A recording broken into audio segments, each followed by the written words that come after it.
This is a day in my life as an SDR. Now we are on day 34.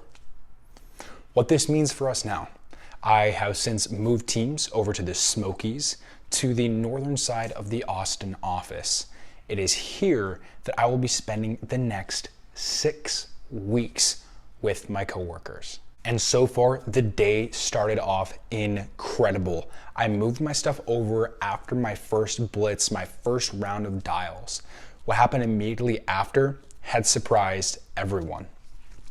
I set up all of my equipment. I took out the old cursed computers, cords, anything that had to do with the person who was there before me, completely removed it, moved my equipment into that space, and within the next 2 hours, I had booked 2 superintendents for water and wastewater utility services throughout the state of Texas.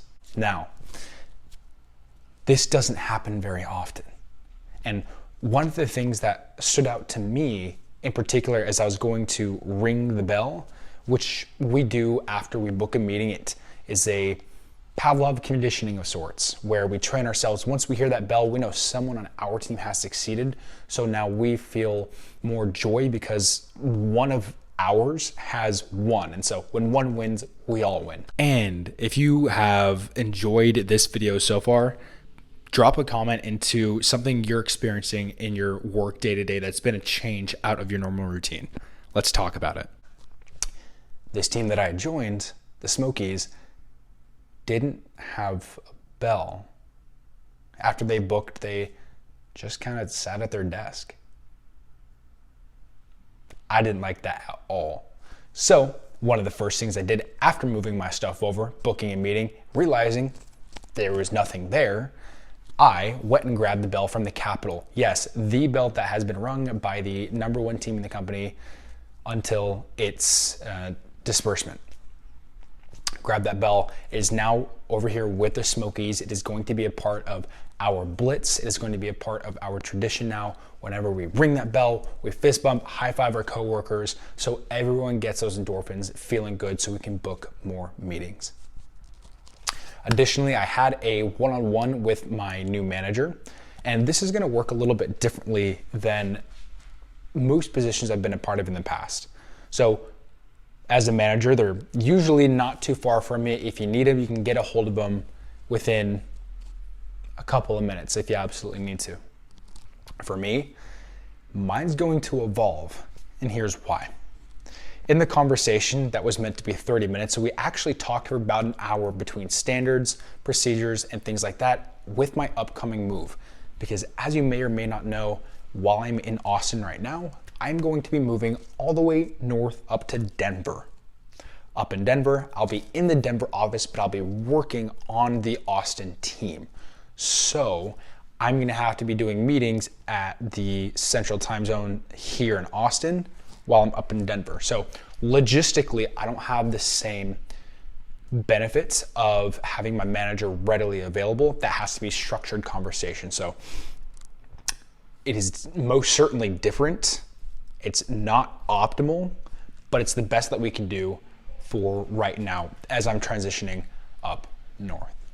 Now, something that really stood out to me in that one-on-one I just mentioned was how being transparent in my own weaknesses helps everyone understand how to better interact with myself and how we can better strategize for game plans regarding sales, one-on-ones, meetings, list building processes, everything an SDR does.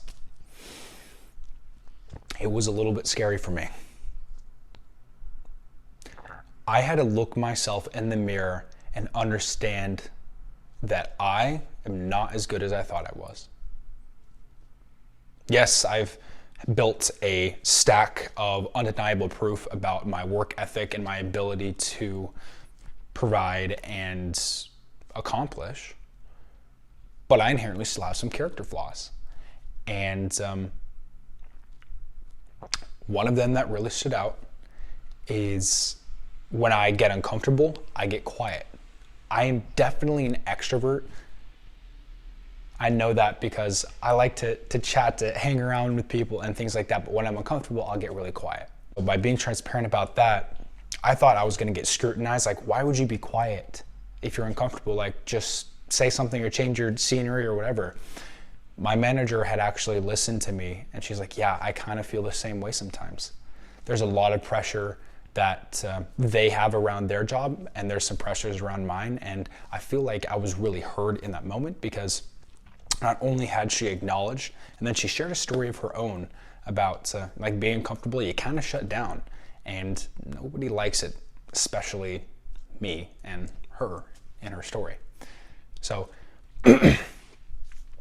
it was in that regard that I gained a lot of respect for her as a manager, where I know I can trust because she can relate to some of my experiences, and I can put that trust in her.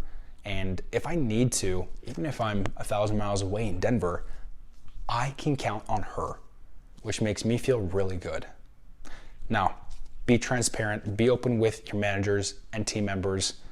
The more clear your communication is, the more action you can take to get the results you want. Until next time, at day 35, I'll see you later.